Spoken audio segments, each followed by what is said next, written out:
Have you ever walked into a crowded room and felt like the entire world was suddenly pressing against your skin? The flashing lights, the overlapping voices, and the endless movement aren't just background noise to you. They feel like a physical weight, a chaotic storm that demands every ounce of your focus just to stay standing.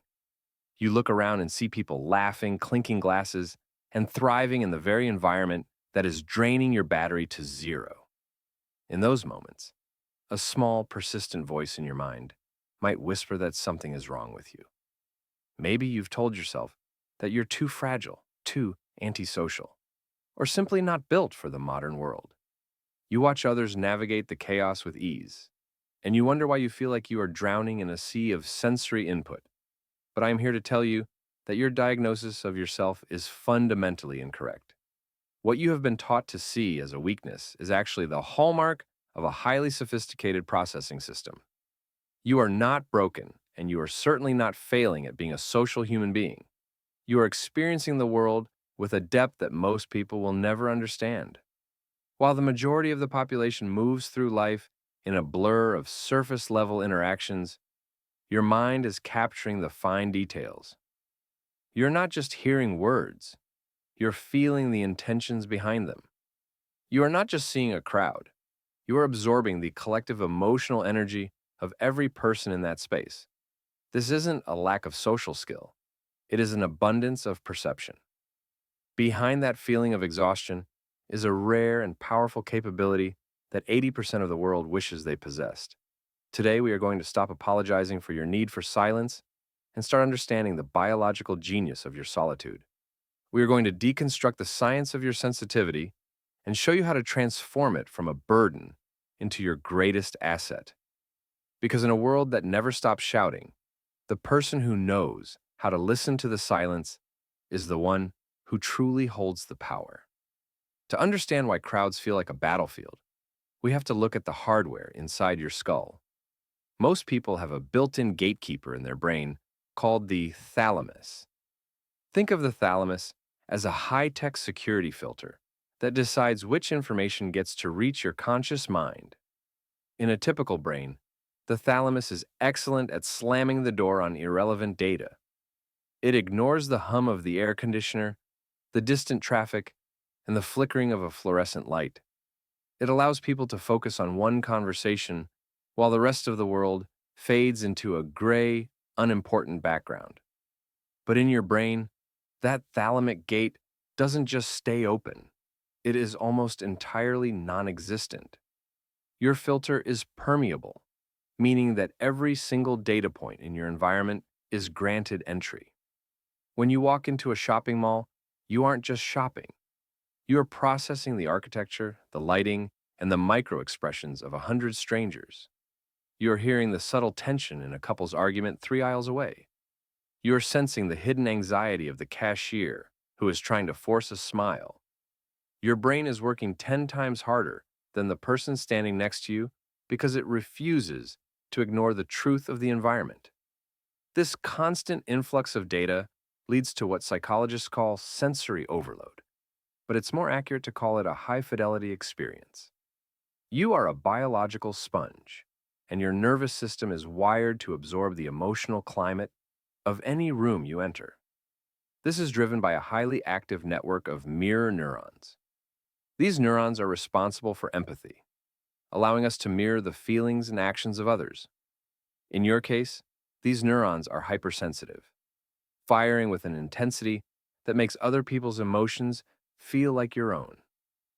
If the room is full of stress, your heart rate begins to climb without you even knowing why. If there is a hidden conflict beneath the surface of a family dinner, you feel the headache forming before anyone has even raised their voice. You are an emotional intuitive, capable of reading the unspoken language of the human condition.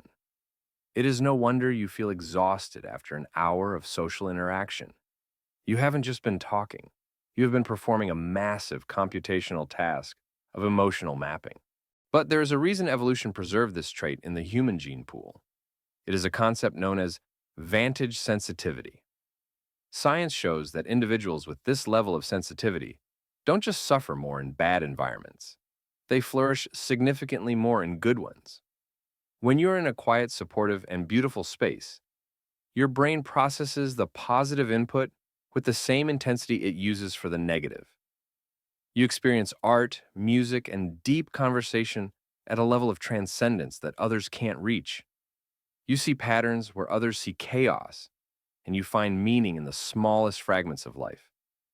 This sensitivity is your vantage point, a high ground perspective that allows you to see the world in high definition.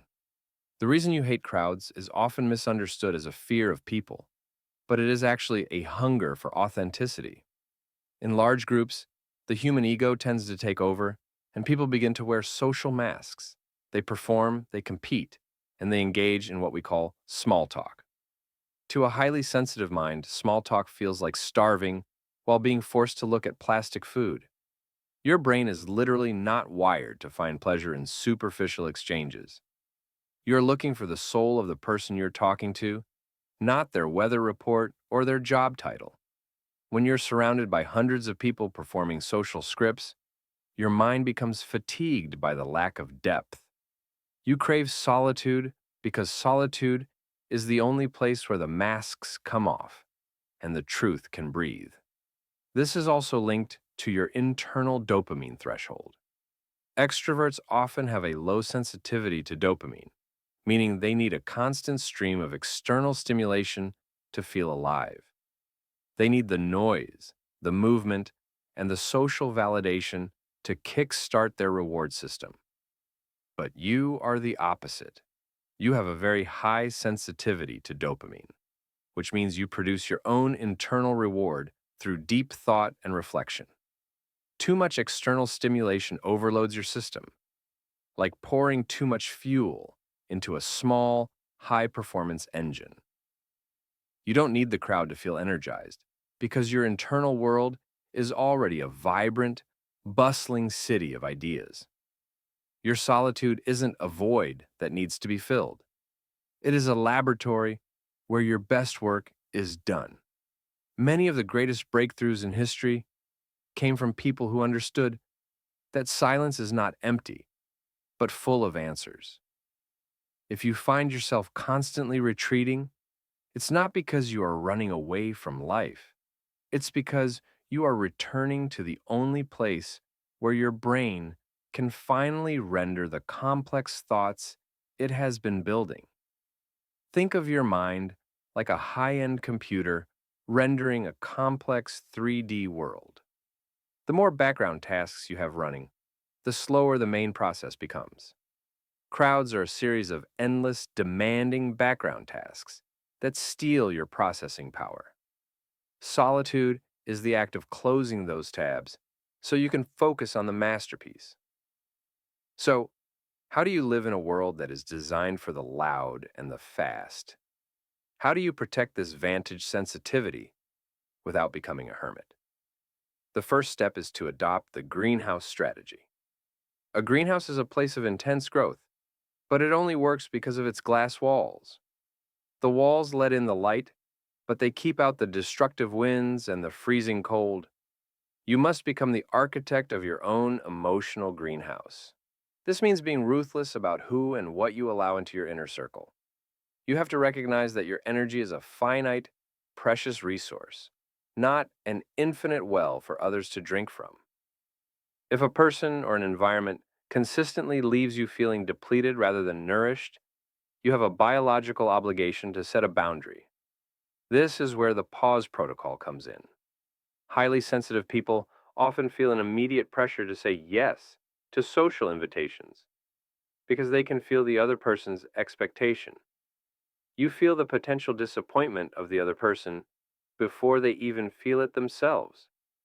To combat this, you must implement a mandatory delay. From now on, your default response to any social request is, "Let me check my schedule and my energy, and I will get back to you." This simple sentence is your shield. It breaks the cycle of immediate emotional contagion and gives your logical brain time to catch up. During that pause, ask yourself, will this event nourish my greenhouse, or will it shatter the glass? It is okay to say no to the party so that you can say yes to your own mental health. Setting boundaries is not an act of aggression. It is an act of self-respect. The world might tell you that you are missing out, but you're actually opting into a higher quality of life. You are choosing the deep, meaningful connection over the loud, hollow noise. You are choosing the empty cafe at 7 a.m. over the crowded bar at midnight. You are choosing the long walk in the woods over the chaotic networking event. And in those, don't let the world convince you that being quiet is the same as being invisible. Some of the most powerful forces in nature are the ones that make the least noise.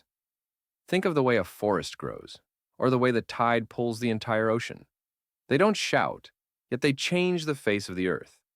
Your presence, when you are grounded and energized, has a weight and a depth that can ground everyone around you. When you stop trying to be a loud version of someone else, you become a powerful version of yourself. You are a silent observer, a deep thinker, and a guardian of the quiet places. The world desperately needs your perspective right now. It needs people who can see past the noise and find the signal. It needs people who value empathy over ego and meaning over movement. So the next time you feel that energy drop in a crowded room, don't get angry at yourself. Just recognize that your high-fidelity sensors are doing exactly what they were designed to do. They are telling you that the environment is beneath your frequency. Smile at the chaos, and then give yourself permission to leave. Go back to your greenhouse, refill your mind, process the data, and when you're ready, come back and share the insights that only someone with your depth could find. Your silence isn't a wall. It's a bridge to a more conscious way of living. You aren't avoiding life. You're protecting the very thing that makes your life worth living. Peace is not a luxury for you. It is a necessity for your survival. And you have every right to claim it. If you spent your life feeling like an outsider because you prefer the quiet, I want you to know you've found your community here. We are the ones who understand that a room full of people can be the loneliest place on earth, and a room full of books can be the most crowded. We are the ones who know that the best conversations happen in the pauses between words. If this message resonated with you, please share your story in the comments. Tell me about the moments where you found strength in your solitude. Tell me how you've built your own greenhouse. Your words might be the very thing someone else needs to hear to stop feeling broken. Don't forget to like this video and subscribe to our channel. We go deeper into the psychology of the human mind every single day, exploring the parts of ourselves that the world usually ignores. By joining this community, you're helping us build a space where sensitivity is celebrated as a superpower. You are not alone in your love for being alone. We are all here, quietly changing the world, one deep thought at a time. Protect your peace, value your silence, and remember, you are exactly who you were meant to be. I will see you in the next one.